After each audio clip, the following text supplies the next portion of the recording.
Hello friends, இன்றைக்கி நம்ம பார்க்க போகிறது செயின்ட் பேட்ரிக் சர்ச். இது வந்து பார்லிமெண்ட் ஸ்டேஷனுக்கு பக்கத்தில் தான் இருக்குது. பார்த்தீங்கன்னு சொன்னால் மிகவும் அழகானதாகவும் பிரம்மாண்டமானதாகவும் கட்டிடத்தை கொண்ட ஒரு வடிவான ஒரு சர்ச், அமைதியான சர்ச் அப்படின்ட்டு சொல்லலாம். இந்த சர்ச்சில் வெளிப்பகுதி அவ்வளோ அழகாக பூந்தோட்டம் மற்றும் அந்த நீர் வடிவமைப்பிலான வடிவமைக்கப்பட்டிருக்கு.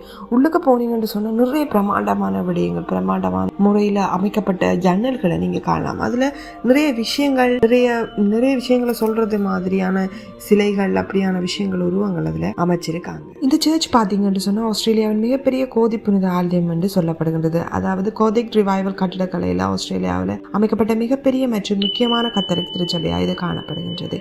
மேலும் பார்த்தீங்கன்னு சொன்னால் தேசிய மரபுச்சார் நினைவு சின்னமாக 1974 ஆஸ்திரேலிய அரசால் இது வந்து அங்கீகரிக்கப்பட்டிருக்கு.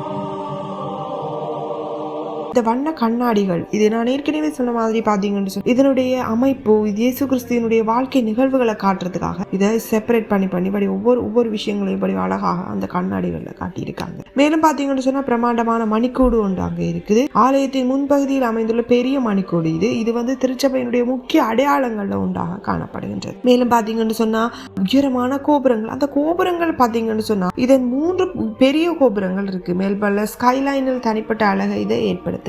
இது மாதிரி குட் மெமோரியல்ஸ் நிகழ்வுகள், அதாவது இந்த திருச்சபை உருவாக்கக்கூடிய பிஷப் ஜேம்ஸ் கூல்ட் அவர்களுடைய உருவம் வந்து உள்ள நினைவு சின்னமாக வைச்சிருக்காங்க. இது மட்டுமல்லாமல் பணிகள் மற்றும் இசை நிகழ்ச்சிகள், அதாவது பல முக்கியமான திருப்பணிகள், திருமணங்களாக இருக்கலாம், திருவிழாக்களாக இருக்கலாம், சங்கீத நிகழ்ச்சிகள், ஒரு பல திருவிழாக்கள் நிகழ்ச்சிகள் இந்த சர்ச்சில் நடைபெறுது. அது மாதிரி நான் ஏற்கனவே சொன்ன மாதிரி பார்த்தீங்கன்னு சொன்னால் வெளிப்புறத்தில் அழகான ஒரு பூந்தோட்டம் ஒன்று அமைக்கப்பட்டிருக்கு.